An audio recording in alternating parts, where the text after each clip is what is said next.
La pratica della lavagna.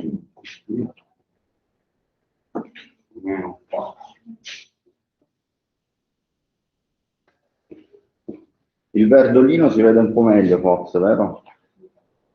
Non so per voi uguale forse, però per loro forse si vede meglio col verde.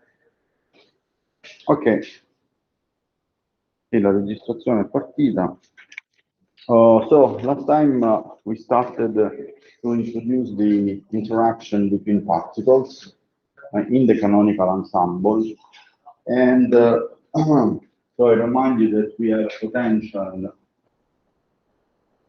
U that typically is the potential of interaction in atomic and molecular physics, in which you have a repulsive core and then an attractive potential at large distances, which then switches off at very large distances. I mean, we are talking about typical size, typical length of the order of angstrom or tens of angstrom, typical scale of atomic physics. And so at some point, so this is the kind of potential we're thinking too. And we wrote the canonical partition function as the product of two terms, one which is due to the kinetic energy, and the other one which is due to the potential energy, which was written as follows. And you have to integrate over all the coordinates of n of particles from 1 to n minus 1 of e to the minus beta. Then we indicated the sum prime of u j, ij, where this basically contains all the mutual interactions between particle 1 and particle up to n minus 1. And then we wrote that this is times the volume, this volume of the box. That's another term which is indicated with W, that now I'm going to write, and which is the one that we are going to approximate.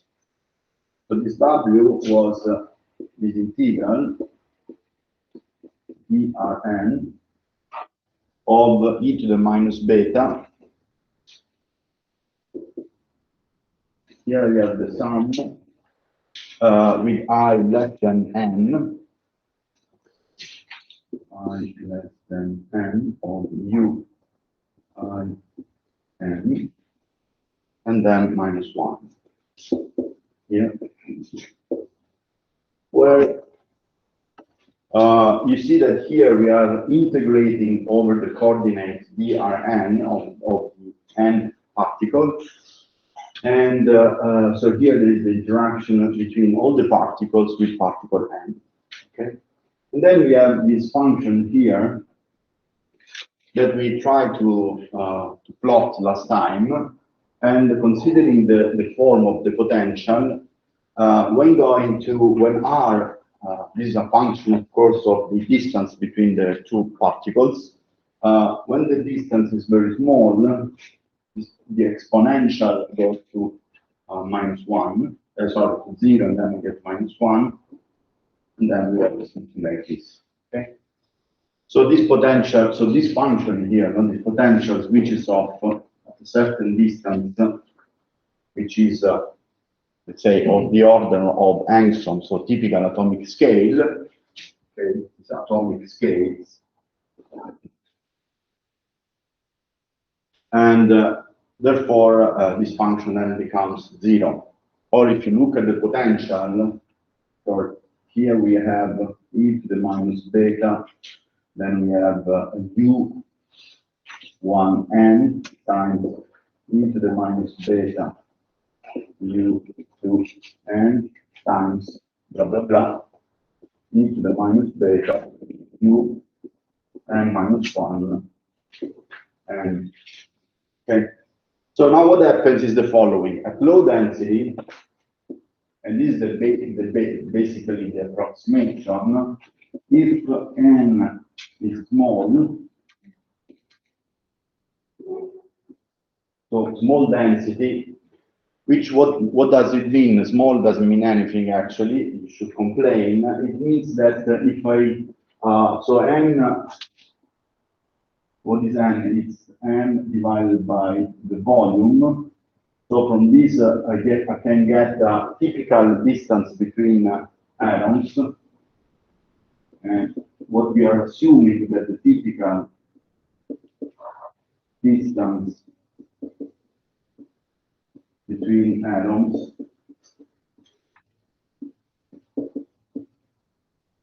is larger, much larger than the atomic scale, let's call it dA. Okay. If you want, the average distance between the particles is such that okay, so the scale of distance is larger than the typical atomic scale. This is an approximation, which is a small density approximation. Okay.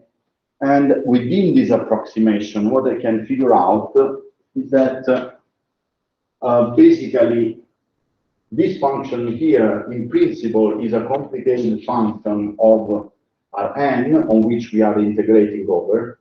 And of course, it is a function also of here of R1 up to n minus 1, because we have all these potential terms. But with this approximation, basically what we do is to neglect the fact that, well, actually to factorize, if you want, the interaction, and write Wn as follows.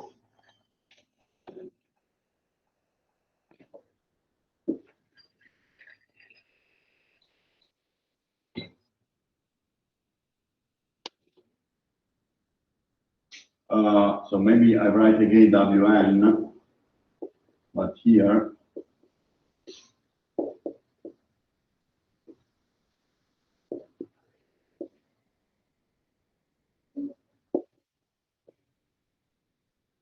and what we assume within this approximation of small density is that basically the leading contribution to this in the integram of this term is due to the interaction of particle n with a certain particle. Suppose it's particle 1. If, for instance, 1 and n are very close by, and all the other particles are far away. Okay. So in such a situation, for instance, all the exponential factor will be 1, but for the one, if n is close to 1, I will just have the contribution e to the minus beta u1n minus 1, and all the other exponential will be just 1. Okay. So I assume that the particles n interacts with just one particle. Of course, particle 1 has nothing special with respect to all the others. No, it could interact with all the other particles. You can think in two ways. The thing. Suppose at a certain time n is close to 1, but in another time n can be close to 2, or to 3, 4, to 5, and in principle can be close at each time to any of the other particles. And in any case, W, which is a function of, in principle, is a function of all the coordinates, in any case must be integrated, because outside W there is an integral over all the coordinates. So now this is to say that we can approximate this term within the approximation of small density.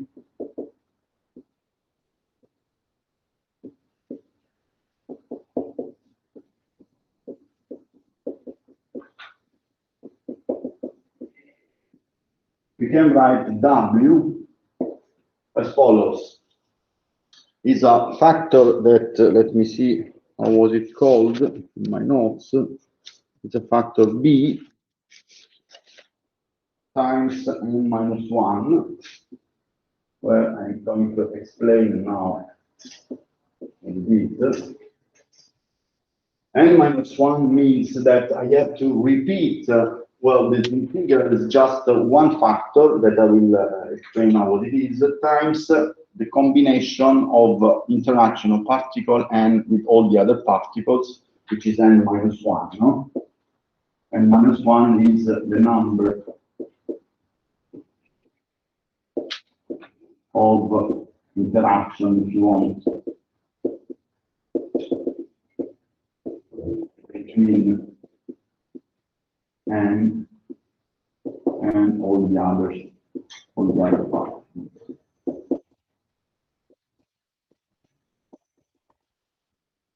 And what is b? B is just this integral that I can now write as follows: an integral over dr, where r is a variable which I'm integrating over, and here I have e to the minus beta, u, which is a function of r, minus 1.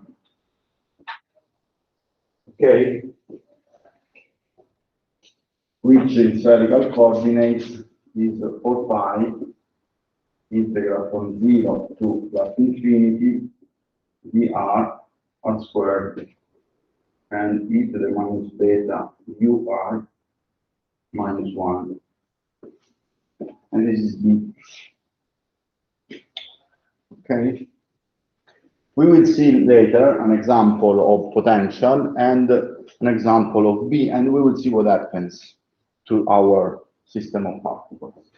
So in any case, now at this level, we wrote W, we have approximated W in this way by using the fact that binary collision or binary junctions are the dominant ones. Then in principle, one can go over and consider also 3-body interaction, 4-body interaction, so on and so forth. But we stop the second, so to the binary collision, which is good for if we have small density. And so now let me see where we arrived. Now we arrived at this formula for Z of U, which is R1 n minus 1.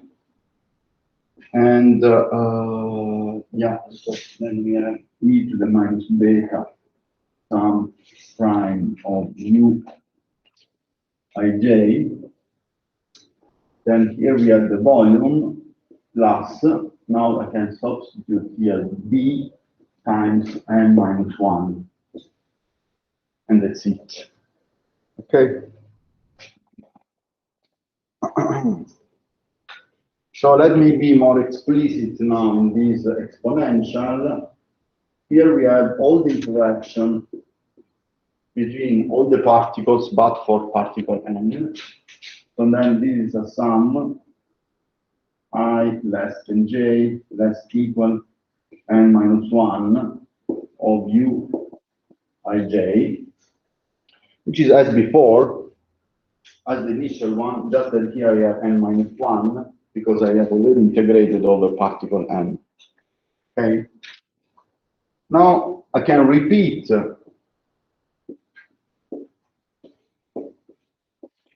basically the argument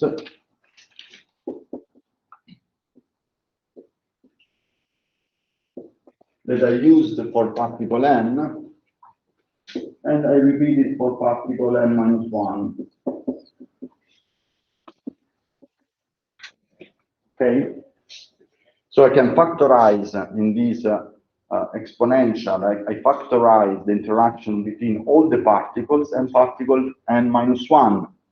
So then I will get exactly the same expression, but that now the number of combination is not n minus 1, but it is n minus 2. Okay, so here we'll have n minus 2 times b.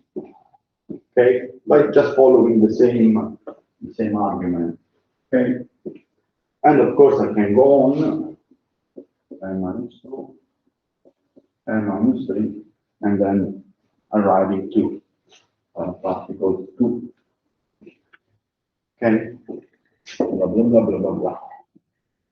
So then, by repeating the same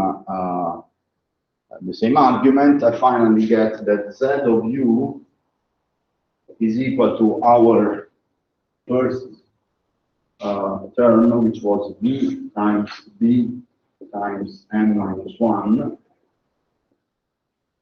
Then I repeat the argument for the n minus 1 particle, and therefore I will have a factor v plus b times n minus 2 factor. I will, at the end, I will arrive, let me remove these, to particle 2. And for particle 2, I will have just, if for particle n, I have n minus 1, for particle 2, I will just have b plus b. B plus b, for what concerns interaction. So let's put it here. Okay, and then finally v, which comes from the integration of the PR1. And that's it. Which could be, which is particle 1 and n minus 1 is 0. Okay. So I have this nice expression, which is a product of these terms.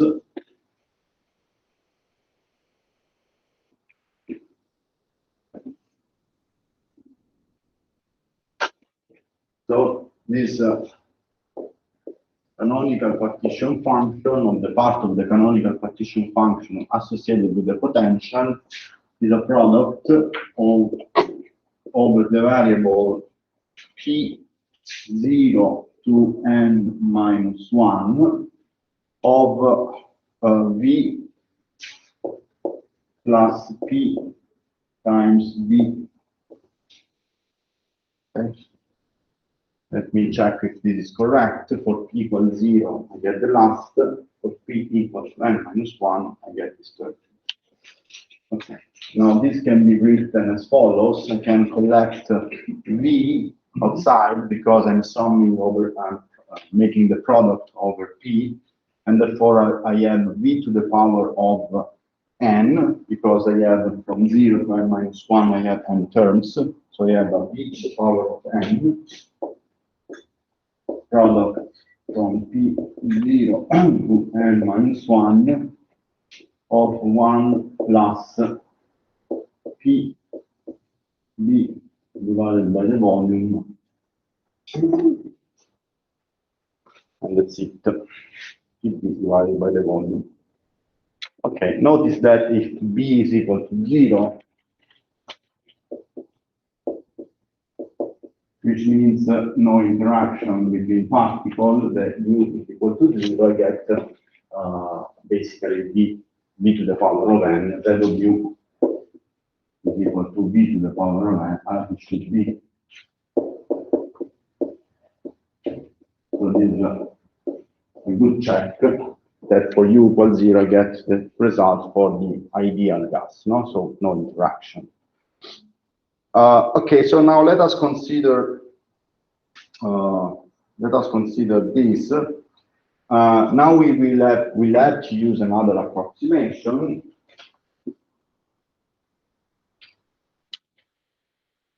which in any case is again related to the fact that we are at small densities. And let's consider this product, which is the largest term in this product. Of course, the largest term is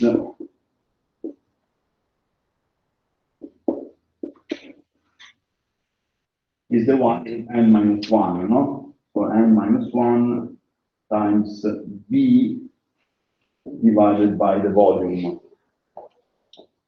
And of course, for large n,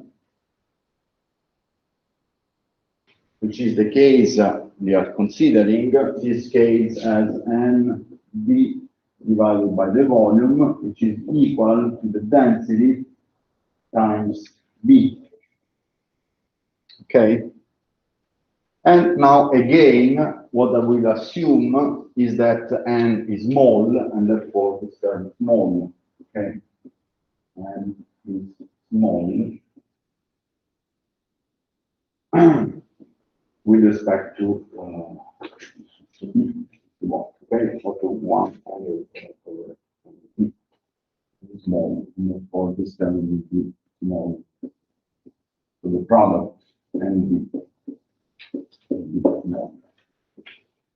Consider that B contains something which is related to the potential, and we will see this, an example later, but these are finite terms if you want, and this is small. I consider n to be small, and therefore this quantity is small. Another way to look at these are the same is the following, is that here you have B divided by the volume, and B somehow has to do with the interaction. So it will be an integral over a portion of volume which is much smaller than B. Okay, and therefore, again, this product, you can imagine that this product is small. The reason for doing that is just because then I can go on with the calculation. Okay, it's a good approximation, but now we will see what will happen. So if I compute now the log of this function, log of u, the product becomes a sum. I have a volume there, so I have n log of v. Then I have plus the sum from p0 to n minus 1 of v log of 1 plus p divided by volume. Okay. Now, let me approximate another approximation. Let's use the fact that the product can be small.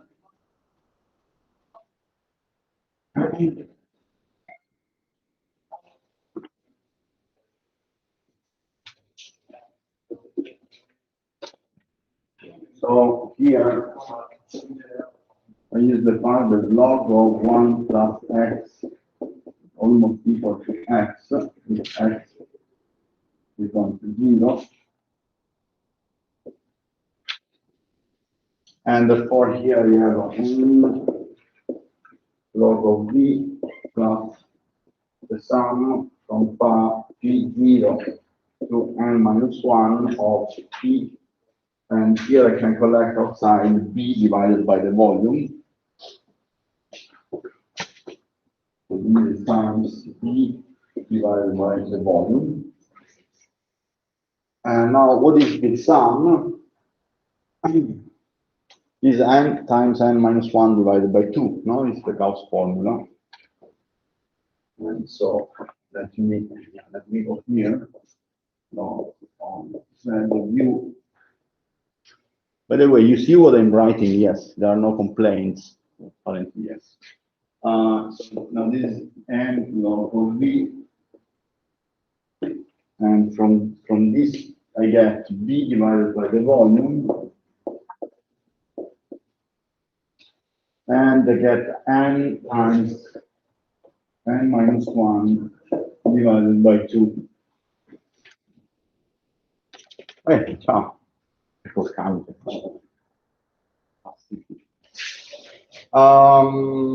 Good.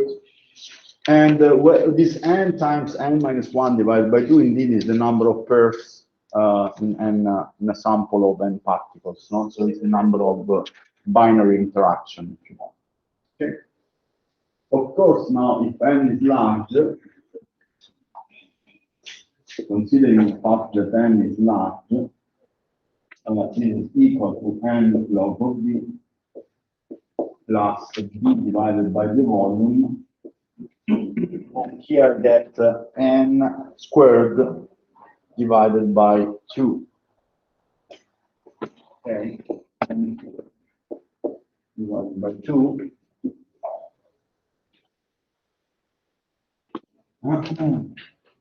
And let me collect a factor n outside. So you have n times logarithm of b plus, here I get b divided by the volume times n divided by 2, which is b n small n divided b small n divided by 2. B n divided by 2. Or, well, actually, it's better that for the moment I keep this in this way for a reason that will be clear in a moment. Okay. In case this is the function. Okay, so this is the final result for the contribution to the partition function related to the connected to the potential. Now we can do thermodynamics. We can compute thermodynamics.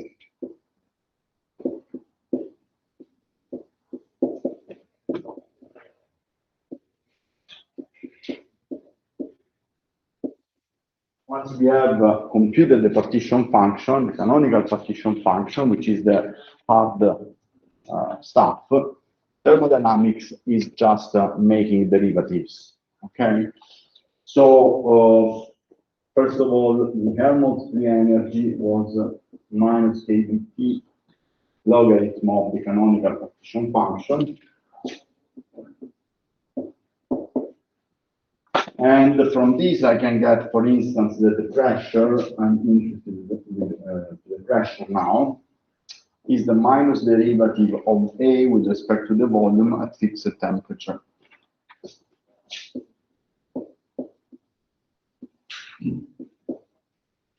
Okay.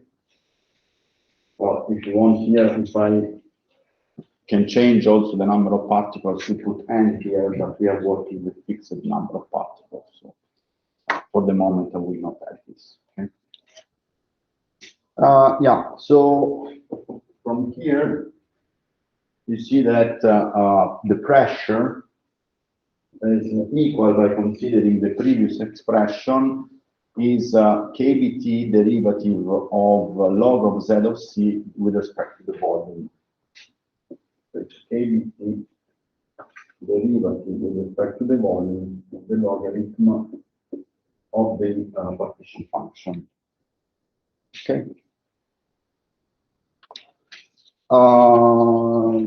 Yeah. Okay. Now, consider that I will just keep this formula here.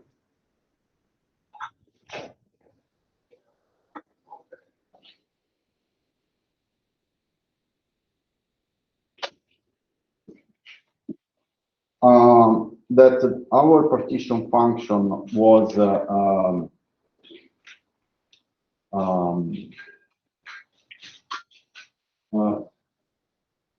the product of two parts, one which was the kinetic part and the other one related to the potential part. When I consider the derivative with respect to the volume of this part, I get n divided by the volume, which is just the density. And then you see that P divided by kBT is the density. P divided by kBT is at leading order the density. Then I have to make the derivative of this term with respect to the volume, and therefore I will get a minus B n divided by 2, and then I have a B squared. Okay, so yeah, so again, when doing the derivatives here, derived with respect to the volume,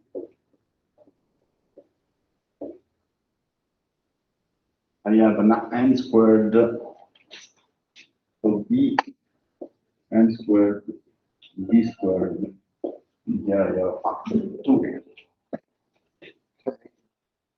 which is B half n minus V divided by 2 times n squared. This is our last expression on which now we can make our comments. So you see that basically what we found here is the second term in the linear expansion.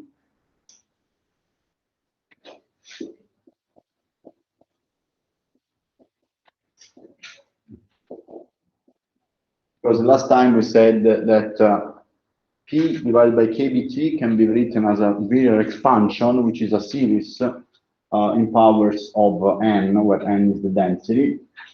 Of course, working at small n, this is the leading term, which is the ideal gas part, and this is the sub-leading term, which is due to the interaction, which scales as n squared. And the fact that here I have n squared reminds me that this is due to the interaction, to the binary interaction, because this comes basically from the number of pairs, which is n times n minus 1 divided by 2. Okay, so this is a factor. So this is a term n squared reminds me the fact that I have considered just the binary collisions of the binary interaction.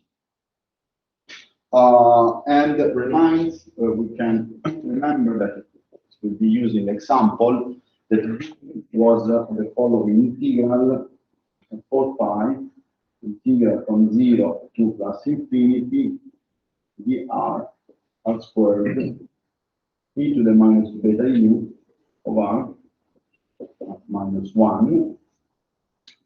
And this was written as C1, which is 1 n plus in the linear expansion. Then here we have C2, which is a function of t in general times n squared, where C1 and C2 are the visual treatments. And basically we see that C2 is b divided by 2, so it's 2 pi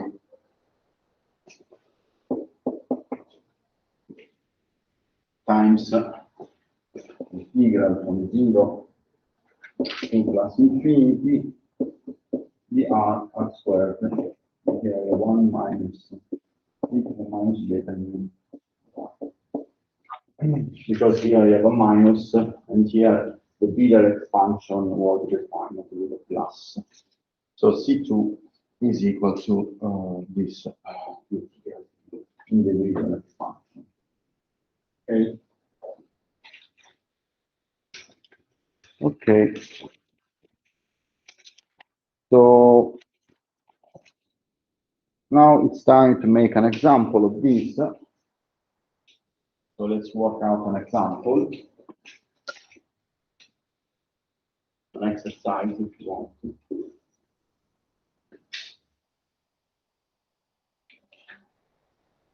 And see what happens when introducing interaction.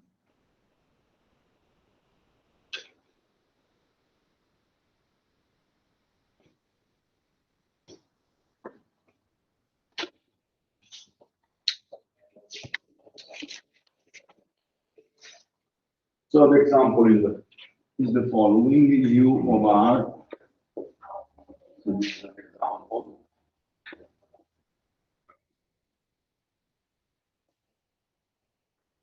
Let's take u of r as follows.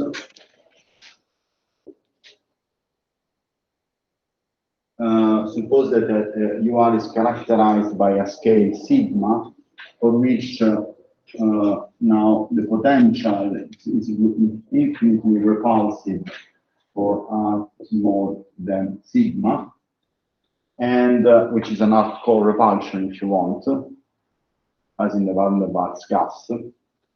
And then it's a minus C, where C is a constant, divided by R to the power of 6, or R larger than sigma. Okay, which is similar to the Lennard-Jones potential, which was attractive 1 over, the attractive was 1 over r to the power of 6, and the repulsive was to the power of 12. Okay, so now it's a matter of doing the integration, because once I have an analytical formula for the potential, I can use the expression for the virial, second virial coefficient, which is C2, which was 2 pi, integral from 0 to plus infinity by dr squared v1 minus the exponential of minus beta, and here I have c divided by r to the power of 6. Okay, let's do the calculation, not slowly, sorry. Okay, let me put u here, and here 0 to plus infinity.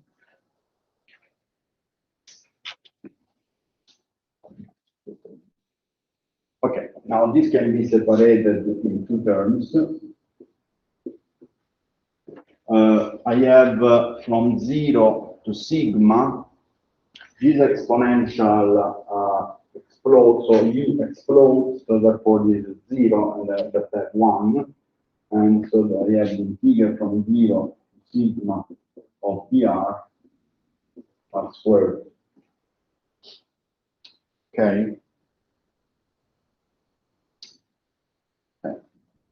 Then I have a minus, sorry, plus integral from 0 to plus infinity of dr r squared. And here I have 1 minus sorry, non fatto questo. Uno è quello. Ok. I'm done with the approximation in order to make it simpler. For that, otherwise, it's complicated.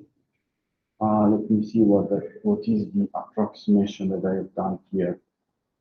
So suppose that we consider the large temperature limit.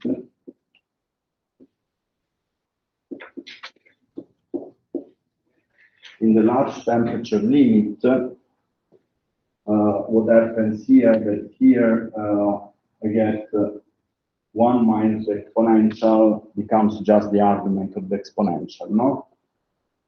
So e to the power x minus 1 is approximated with x. And therefore here I will have just, apart from a minus, I have c divided by r to the power of 6 times r to the power of 2. So let me write it down and then comment. So I have integral sigma 2 plus infinity, which is the final part, otherwise the other one is 0. And here I have c, let me write it down and then comment, okay, with t r squared dr and r to the power of 6.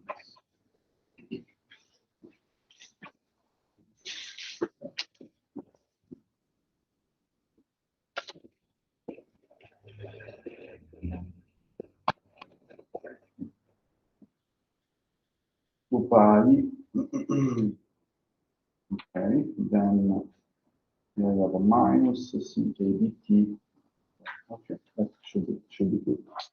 Okay, so what I'm doing here is to consider the large temperature limit and just make this integral simple. Okay, it's an approximation, not a thermodynamical calculation. Otherwise, I don't know how to do the integral because it's the exponential of 1 minus r to the power of 6. You know, so okay, we approximate this to the large temperature limit in order to have a simple calculation. And consider the fact that the potential is plus infinity when r is smaller than sigma, which is the contribution, and it is analytical with this form when R is larger than sigma. Okay. Okay, so now it's a matter of doing the calculation, and the final result is 2 pi. Here I have a sigma cubed to the power of divided by 3. And here, by doing this calculation, I have r to the minus 4. And by doing this, I get c divided by 3 kdt sigma to the power of 3. 2 pi sigma 3 minus 3 kdt. And this is the second Miller coefficient. Therefore, let us work out the equation of state.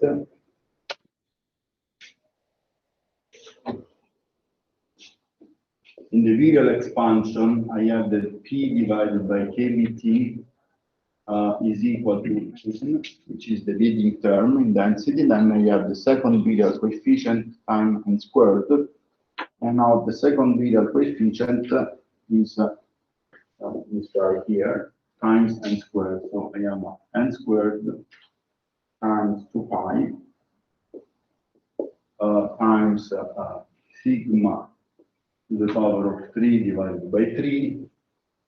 Then I have a minus coming from this 2 pi c squared 2 pi c n squared divided by 3 kBT kBT sigma cube. And I think I have everything there. So 2 pi c 3 kBT sigma. Okay, good. Now let's work out a little bit this expression. Let me put this on the left-hand side by collecting 1 divided by kBT.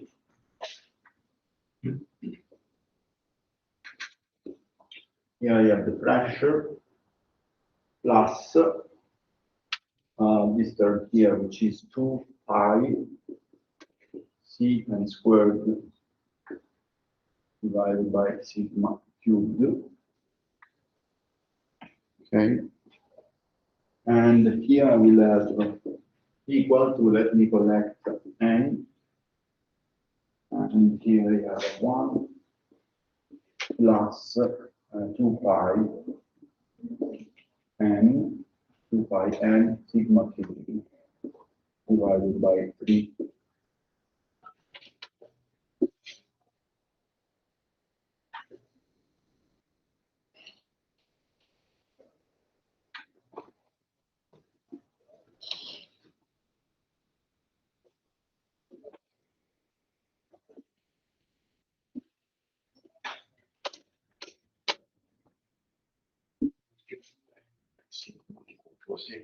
Okay.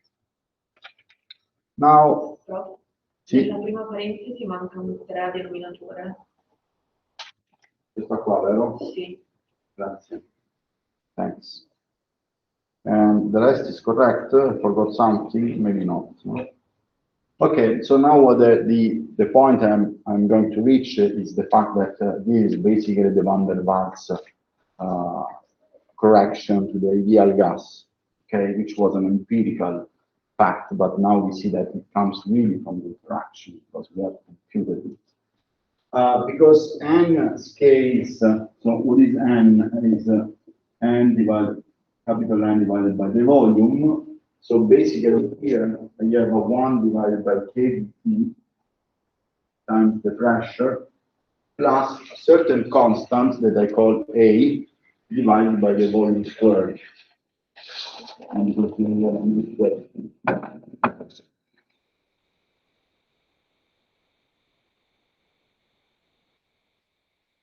And here on the left, if you want, I can make this 1 over volume.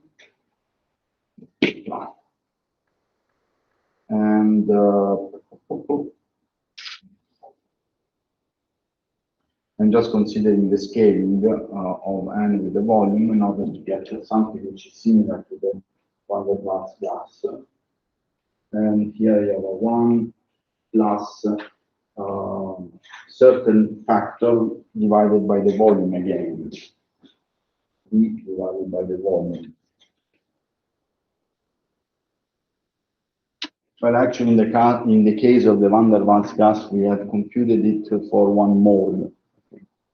That's why.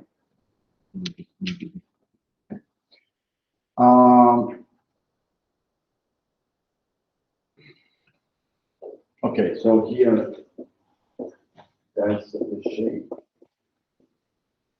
almost the shape.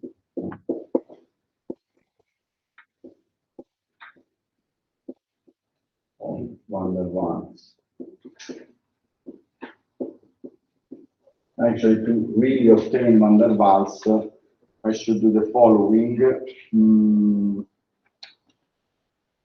I have to make a little approximation again. So it's V1 plus V divided by the volume is equal to times the pressure, E plus A divided by V squared, and this is equal to kBT.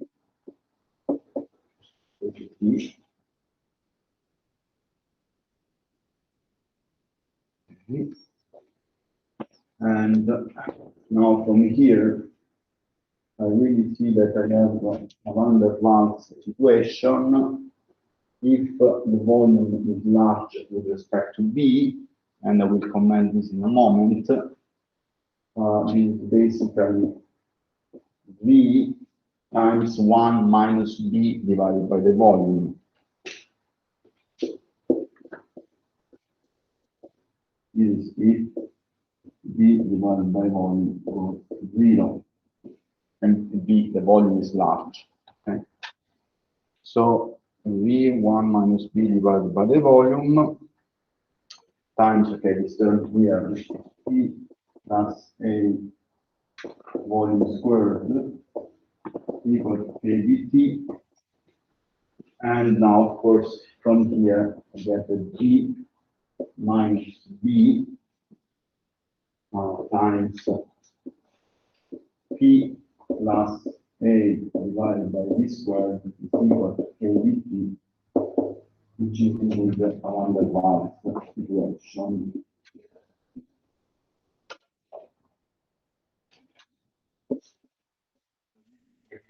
State of van der Waals.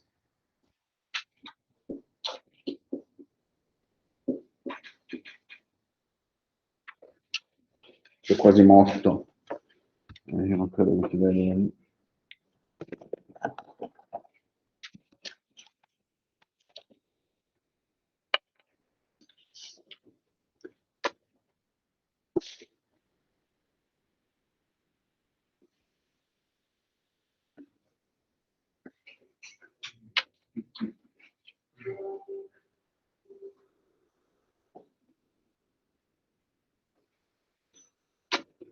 Okay.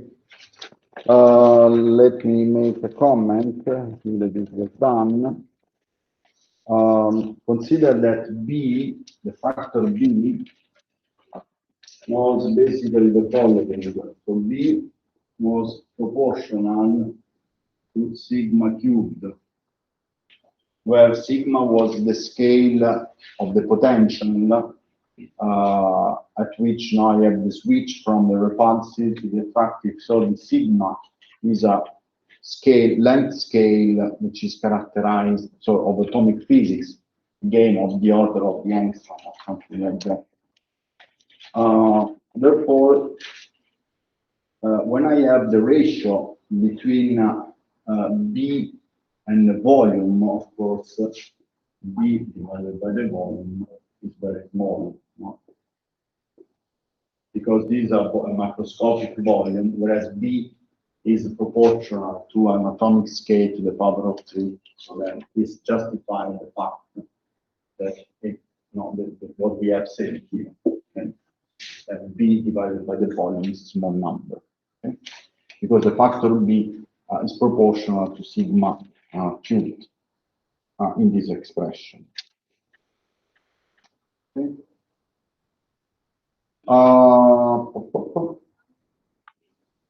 Now, okay, so just a couple of comments. So you see that by introducing the interaction, even by using all the approximation that we have done, which are basically, now here I have used also the large temperature limit just to get an analytical result, just to make to have an analytical formula.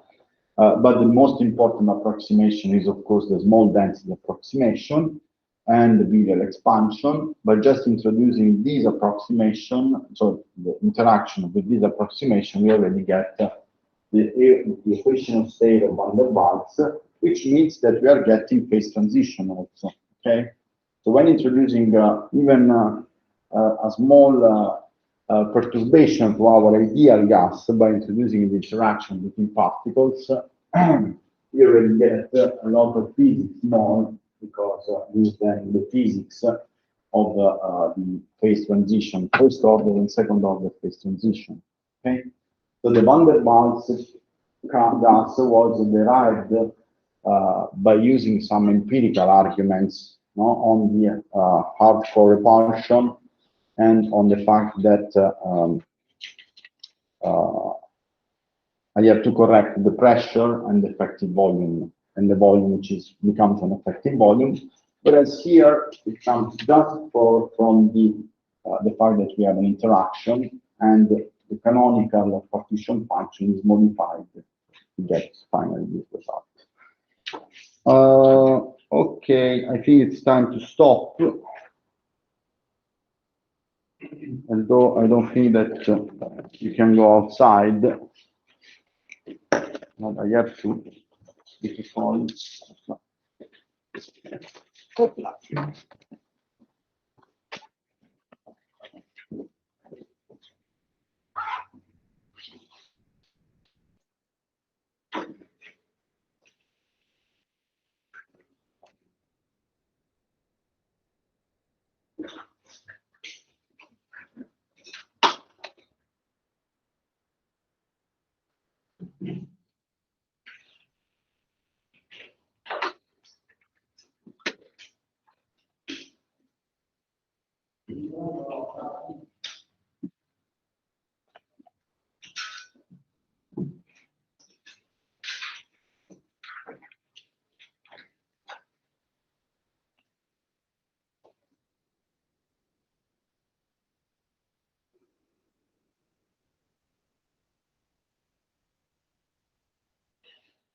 I was just writing here the van der Waals for an arbitrary number of moles, where n is the number of moles.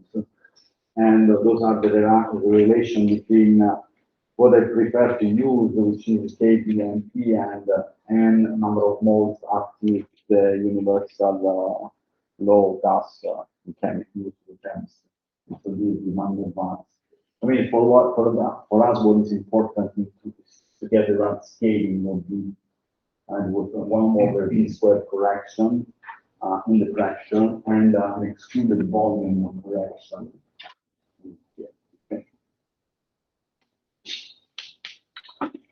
Okay, so this was the canonical ensemble. I don't. Now what we do is to move to another ensemble, the grand canonical ensemble.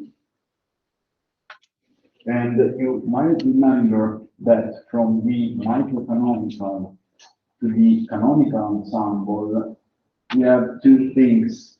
In the microcanonical, we have that E is fixed, total energy is fixed.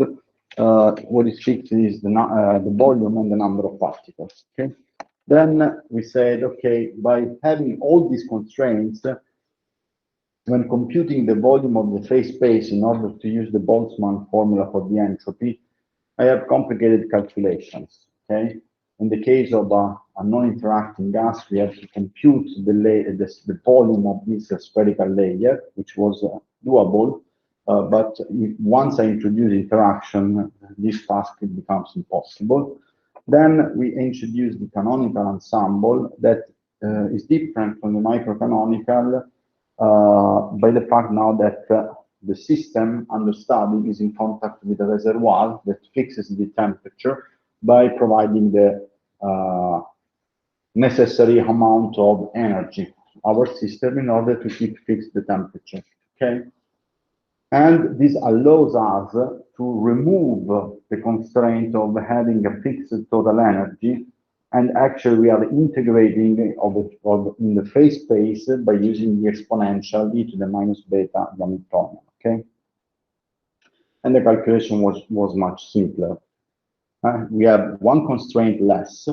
Calculation gets easier, but we have to pay a price, and the price is that now the energy is not fixed, but is a thermodynamical variable that will fluctuate, and it is the internal energy. Although we said that the fluctuations of the internal energy, at least in the thermodynamical limit, are small, and we also derived how small they are in the how this fluctuation scales with the number of the particles. This is the usual 1 over square root of n. Okay. Now, what we do is to remove another constraint and remove the constraint of fixed number of particles, and this will be done by introducing this the grand canonical ensemble that will be particularly useful when computing.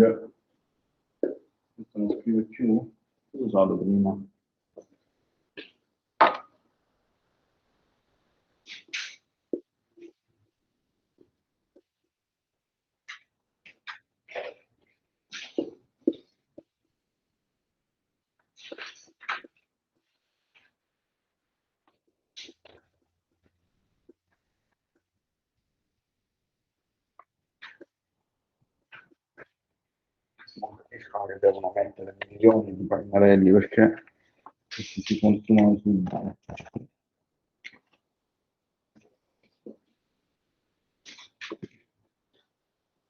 Allora, vado a prendere un pennarello, vediamo se scade il nero.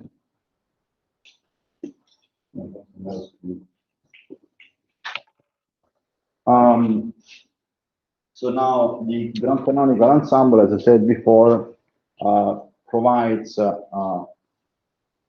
so it's a situation in which our system is in contact with a reservoir, and therefore not the energy but the temperature is fixed.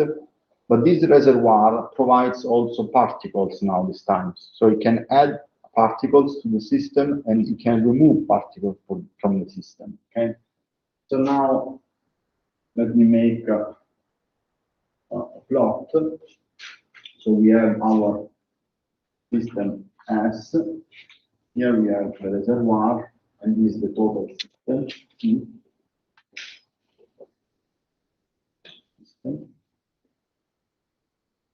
Now R, the reservoir,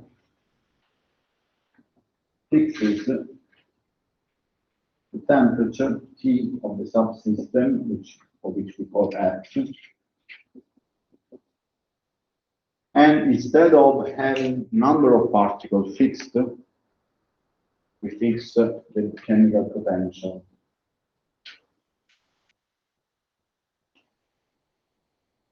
Similarly to the case of the energy.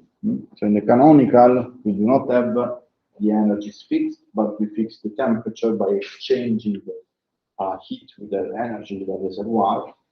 But now this reservoir provides also particles. Instead of fixing the number of particles of S, we have fixed the chemical potential because the reservoir provides the right amount of particles in order for mu to be constant. Okay? So this is the grand canonical ensemble. Of course, we have the constraints that we have on the isolated system, which is the total system, which still lives in the microcanonical ensemble. Therefore, the energy, the total energy, is equal to the energy of the system S plus the energy of the reservoir. Among those energies, this is fixed because the full system lives in the microcanonical ensemble. This function fluctuates. This is almost fixed because the reservoir is much larger than the system S. Okay, so it's almost equal to the total system. And similarly, the total number of particles now is fixed, but the number of particles in the subsystem S can fluctuate. And of course, the number of particles of the system reservoir also can fluctuate, but actually nothing because this is much larger than that. Okay? So this, if you want, among the system, the total one and the reservoir lives in the microcanonical ensemble, whereas the system S lives in the grand canonical ensemble, and therefore the energy is not fixed, but it's fixed the temperature. The number of particles is not fixed, but it's fixed the chemical potential. Okay, so the derivation of the grand canonical ensemble follows almost the same steps of the canonical ensemble. So at some point we said that we had d omega s, which was integrated over the coordinates and momenta of the reservoir, and somehow this was providing me a way to define the probability that the system F is in a certain configuration regardless of the state of the reservoir. Okay, so this is basically just the same equation that we wrote in the case of the canonical ensemble. So we have dQs, dTs, where the volume of the phase space occupied by the states of the reservoir was exponential of S over the entropy divided by kT. Okay, as in the canonical ensemble.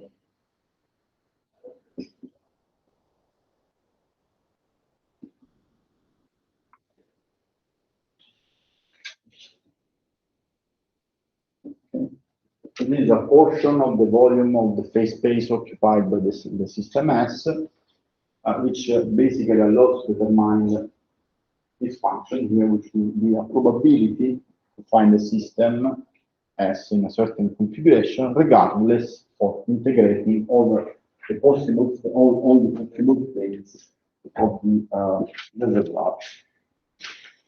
And the calculation proceeds exactly as in the case of the canonical ensemble. Now we have one variable more, which is, of course, the product, which is related to the number of particles, but the calculation is basically the same.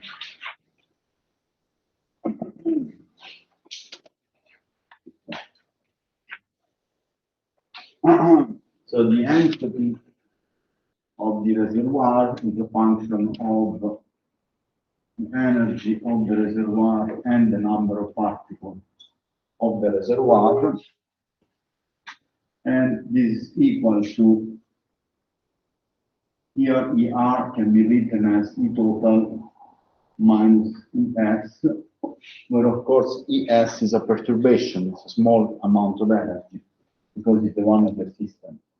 And here we have N total minus NS, and now we can expand, make a series, Taylor expand this quantity. This is S of R computed at ET and T. Then we have minus the derivative of the entropy with respect to the energy. So derivative of S of R with respect to the arguments at ER equal to T total times ES minus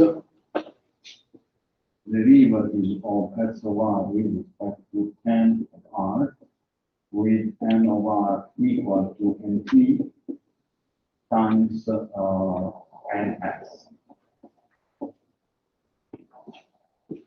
Okay. Now we are almost done. We need to remember.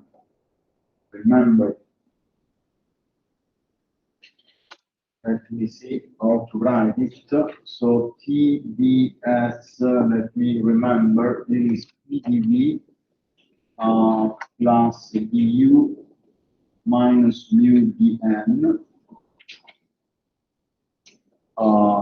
This relation was done in the part of thermodynamics.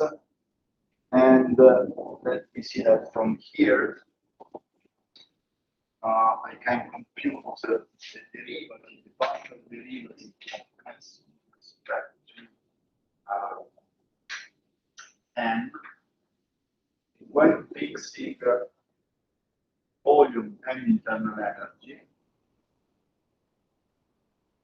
or energy, which is the same case, because here I'm fixing the energy, but this in the microcanonical, the energy and internal energy are the same quantity. Now this is minus U divided by T. Okay. And the derivative of S with respect to the, sorry, it asked me here, the derivative of S with respect to U for at fixed volume and number of particles is 1 over T.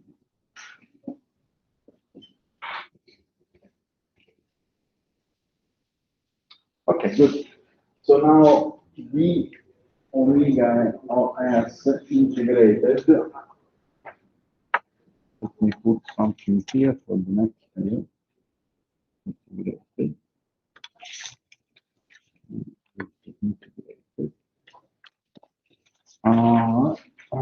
Now this was written as A times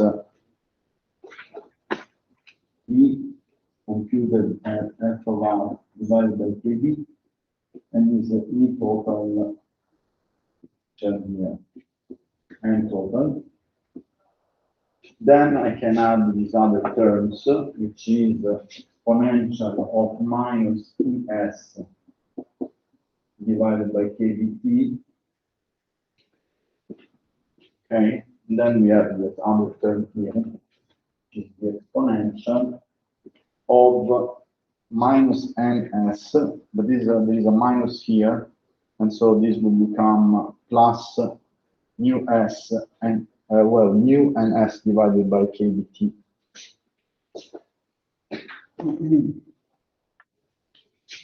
Mu and F divided by KBT until we have E2S, EPS. Okay. Good. Okay.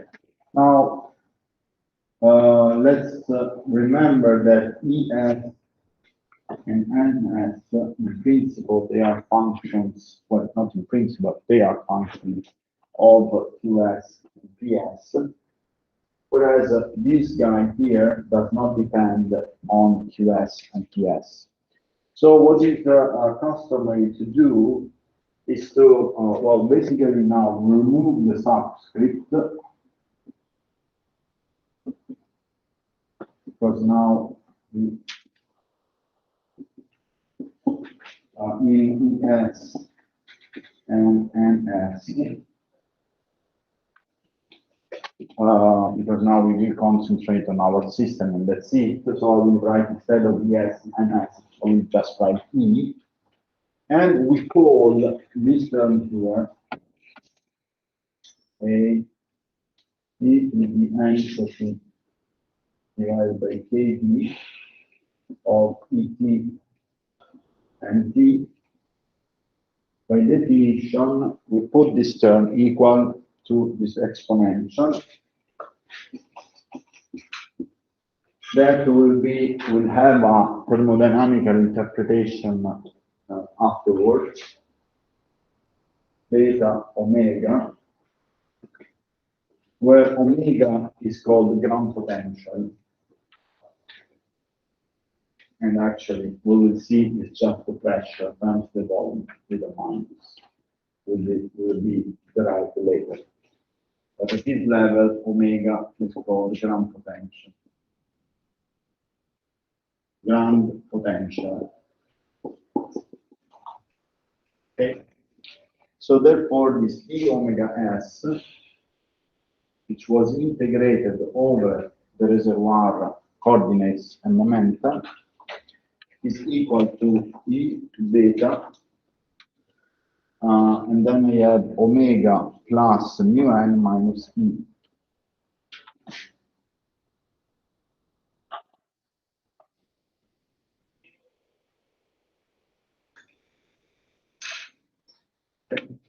That's of course here there is E2 and E3, which are for the system S, and I'm removing the subscript also. Understand.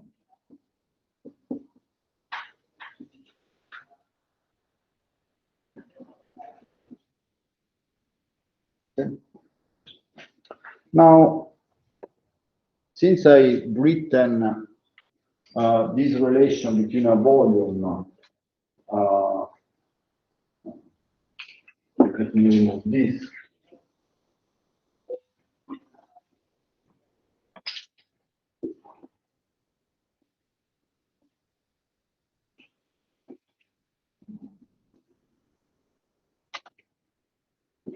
Now remember that Dn, which was the number of states occupied in the phase space by the system, was provided by a distribution function rho QdP. The number of states and the d omega s are proportional, but for a density, and therefore we call rho equal to E to beta omega plus mu n minus E. This is called Grand Canonical Ensemble. Grand Canonical Ensemble.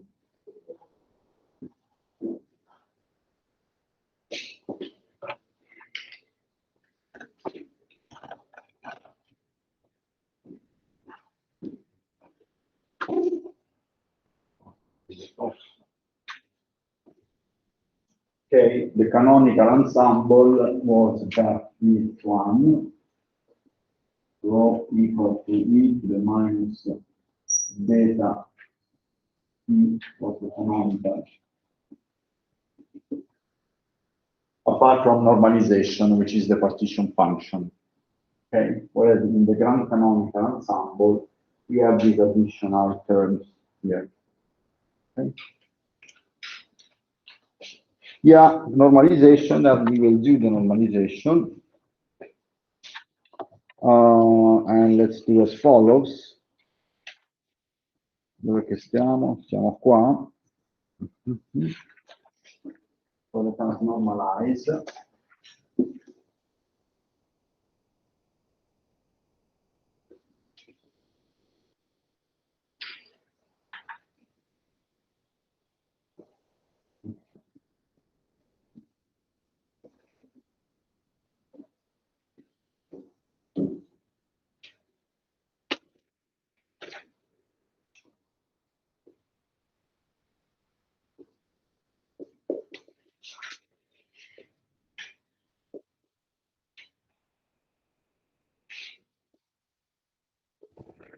And so normalize this grand canonical ensemble in the following way.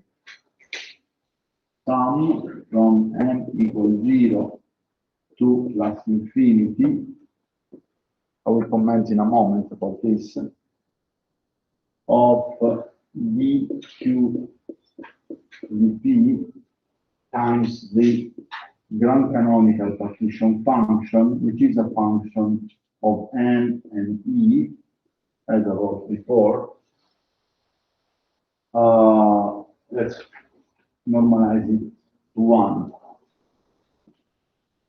where rho of n e was written before, and it is the exponential of beta omega plus mu n minus e. Okay? And rho is a function of all the coordinates and the momenta, and it is also a function now of the number of particles, because I'm allowing the system to change the number of particles. So therefore, I will have a dependence of rho from n, which is clear from here, and also this dq dm, of course, depend, so the number of those coordinates depend on the number of particles. Okay? The number of integrals depend on the number of particles.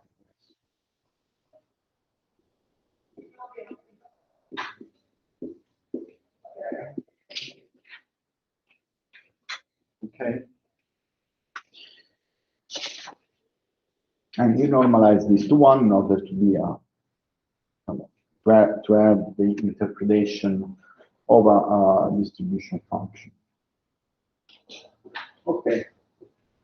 So when doing this, what I'm doing is to say that the sum from n0 to plus infinity, here we have dq, dp, and here we have e to beta omega, then we have e to mu n minus e times beta,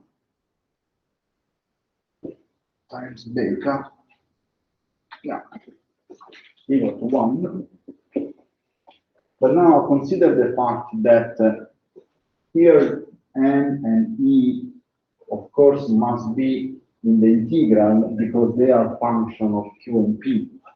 Whereas this does not depend. Does not depend on p, and therefore also n if you want. Because this was the part coming from the integration of over the reservoir. Therefore, I can put this here on the right, and basically see that the grand canonical potential e to the minus beta omega. So the grand potential, sorry, the exponential of the grand potential is the sum n0 to plus infinity of dq dp e to beta mu n minus e. Okay? And this is called the grand canonical now partition function. So grand canonical partition function.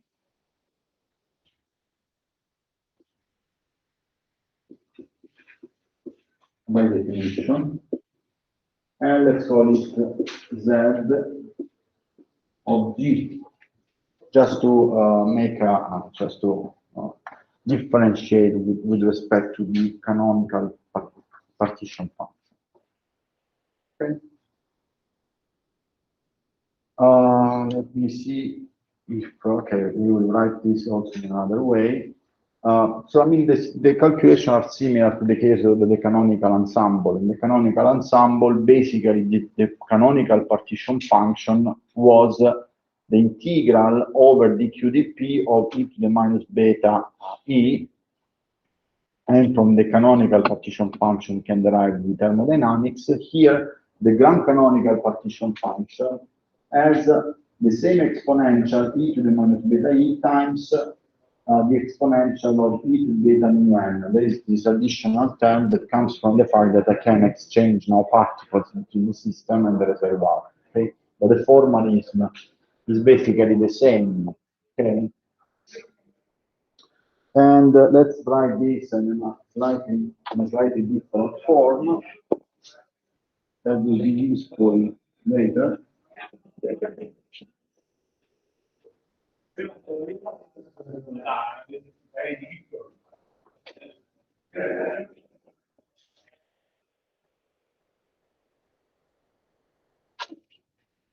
So let's introduce Z equal to e to beta mu e to beta mu. Okay. This quantity is called fugacity.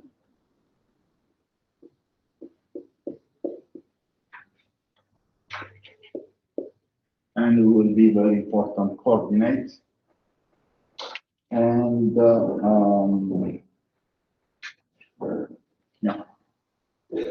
By introducing the fugacity, the grand canonical partition function is the sum from n0 to plus infinity in principle.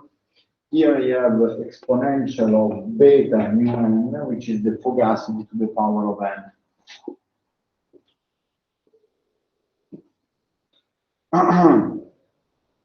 And then we have integral over dq dt of e to the minus beta. So this is the canonical partition function. Where, I mean, here you recognize, apart from the normalization, which is, it depends on the system. If I have a system of free particles in a certain body, free to move, I have this usual 1 over 1 factorial and h to the power of 3n. This is basically just the canonical partition function times z to the power of n. Okay? So actually, the grand canonical partition function is very close to the canonical partition function, but for the fact that there is an additional z fugacity to the power of n and the sum over the number of particles. Okay.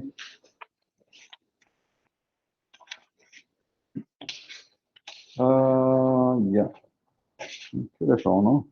94. Okay, we can go on for a while.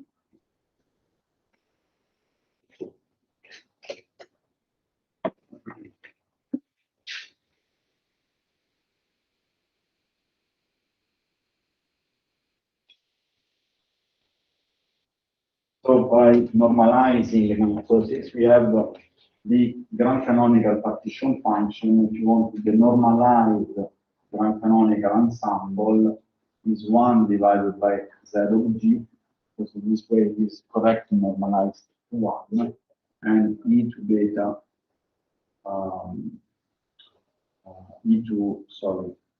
Now this was already normalized, so because we have used normalization before.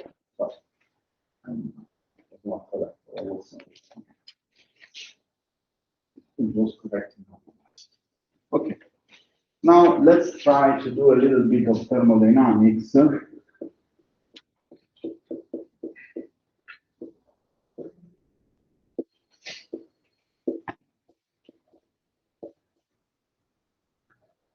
And the first thing I want to do, similarly to what we have done in the canonical ensemble, is to consider the following fact. Here, the number of particles is not fixed anymore, but it can fluctuate.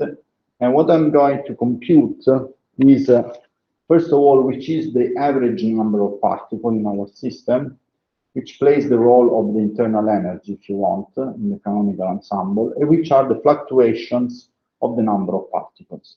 Okay? So, what is the average number of particles? We call it N with the average here, where I'm averaging over the grand canonical ensemble. I remind you that the ensemble is basically a sample of systems which are all equal from the macroscopic point of view, but with different microstates. Okay?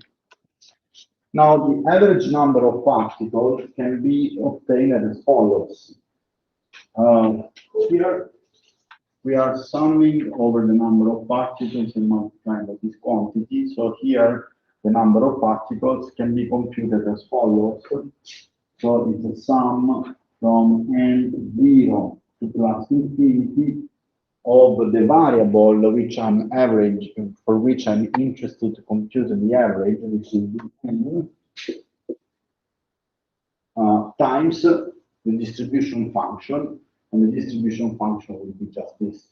Z to the power of n. Then I have the integral of the phase space, the Q and the P, e to the minus beta e, or the same, divided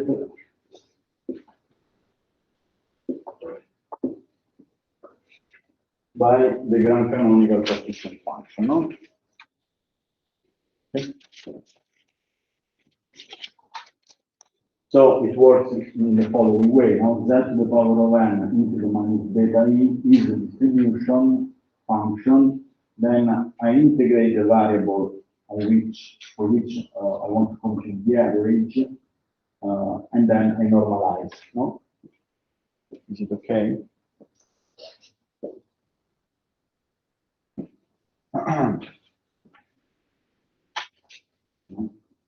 Rho cos e beta omega plus mu and minus q. This was correctly normalized to 1.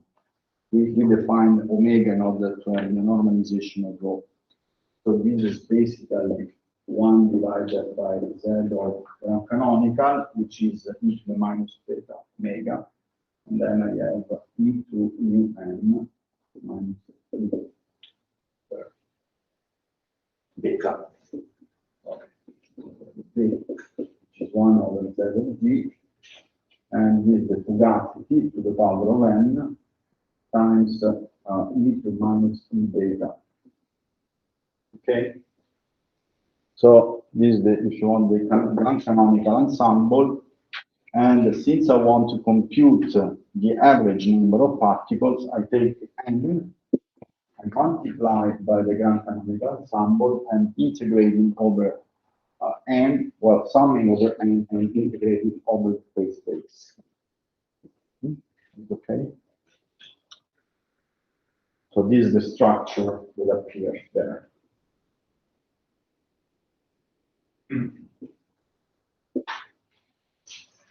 Okay. Now we'll see that actually this average number of particles can be computed easily by making derivative of the grand canonical partition function.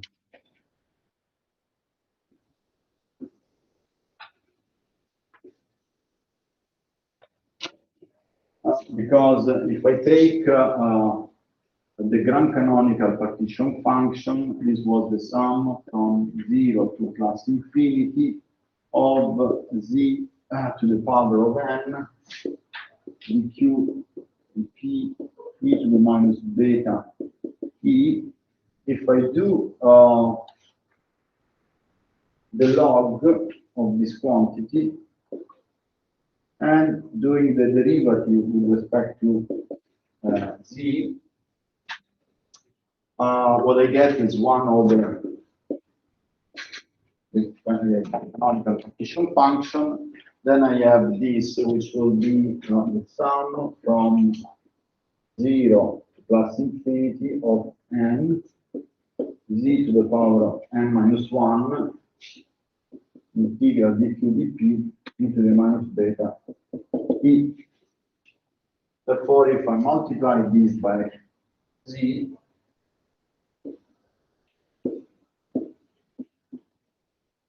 I get exactly the average n, okay? Because it will be c to the power of n. So this is exactly n. Okay? So this is, if you want, is the definition of an average, which is in this case the average of the number of particles.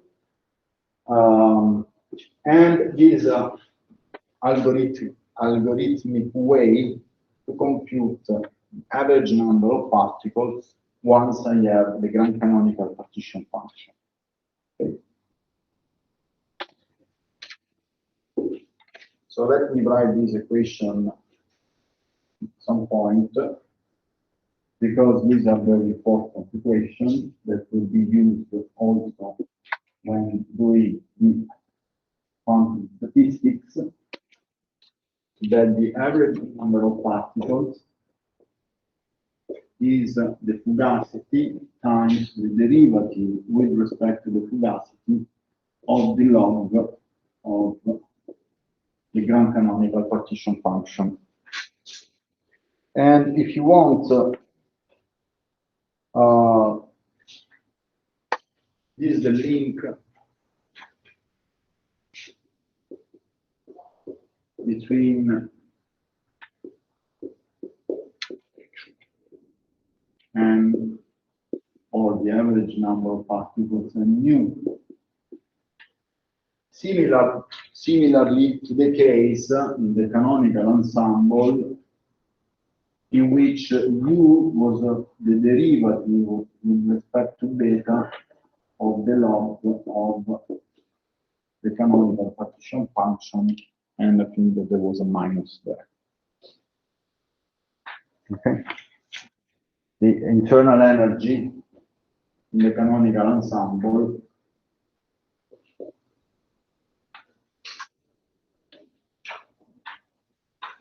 was obtained from the canonical partition function by doing a derivative with respect to beta of the log. Okay? So in some way, this is the link. This equation represents the link between the average number of particles and mu. This is the link between internal energy.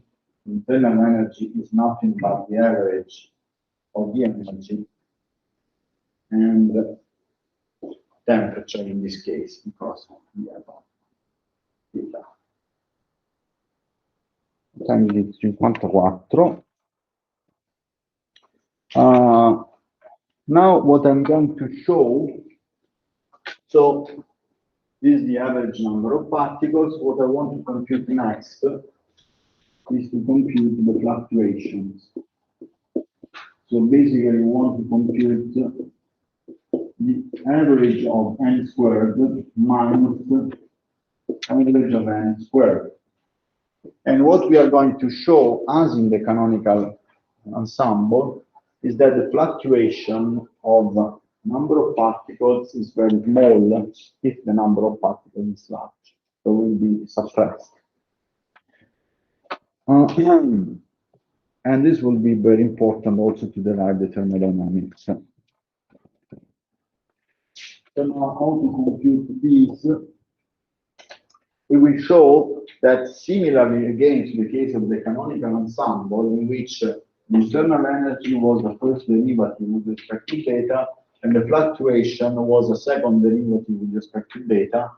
Here we will find similarly that the fluctuation in the number of particles is related to a second derivative with respect to the fugacity.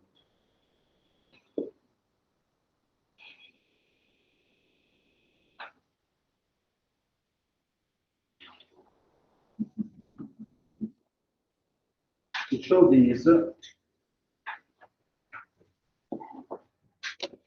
let me run the equation from which we started, which is this is equal to derivative with respect to z of the log of the grand canonical partition function.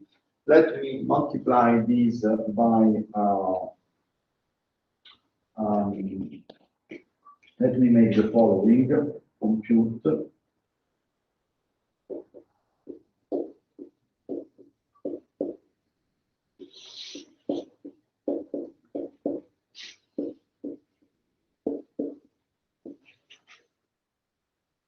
Vediamo come l'ho fatto.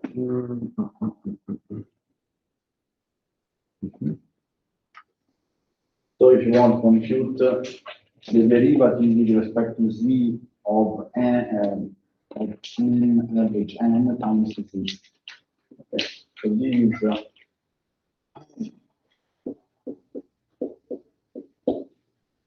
this quantity here is nothing but the average of n.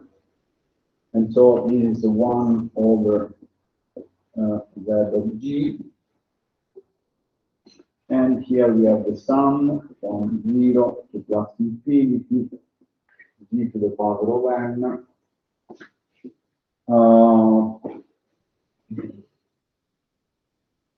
Times n, of course. And if you repeat e to the minus beta.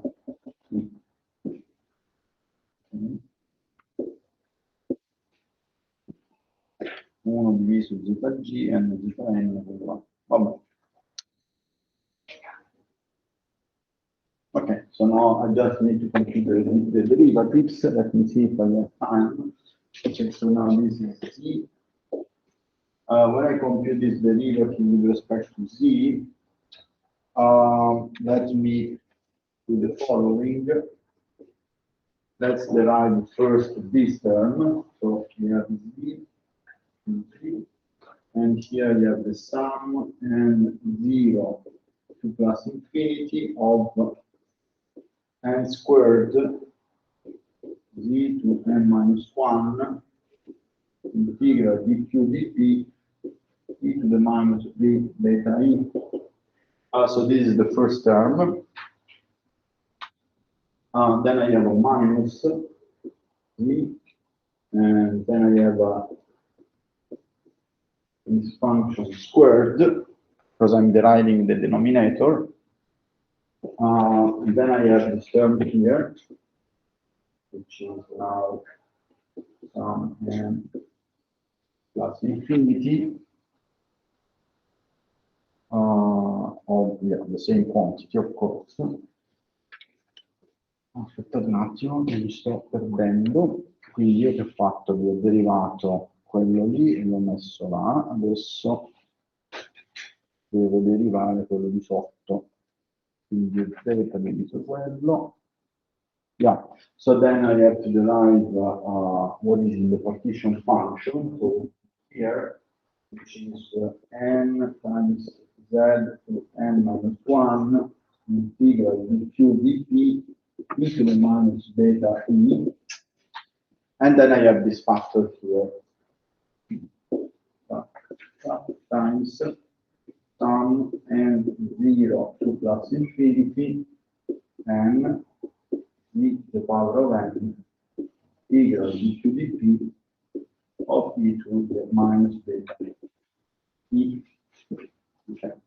I think it's done. I mean, it looks complicated, but actually it's not.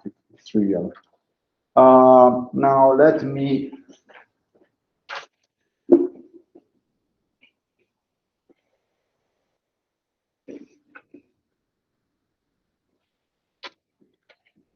Let me put this in here. So you have 1 over z of g. Then I have the sum and 0 to plus infinity of n squared. Then I have z to the power of n integral dq dp e to the minus beta e.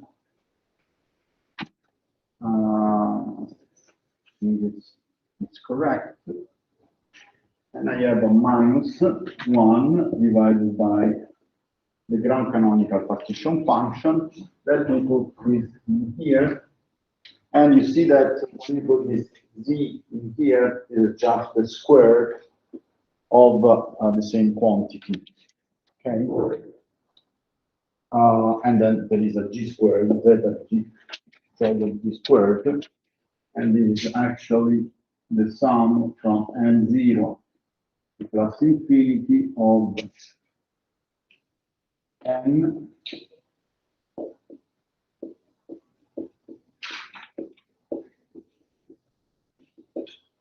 and the square. Okay.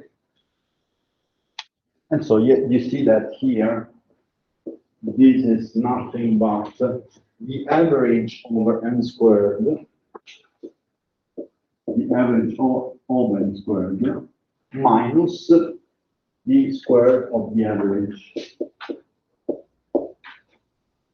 Okay.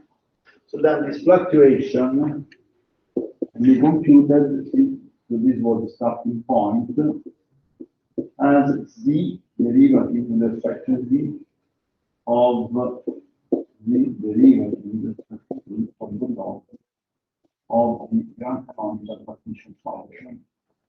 So a second derivative becomes a fluctuation, as in the case of the canonical ensemble. And I think I'll stop here because now it's already 11. And we will see next time that this fluctuation actually is very small, at least in the thermodynamical limits. Ma Pappalardo viene qua? No. So see you. Maybe I switch off this.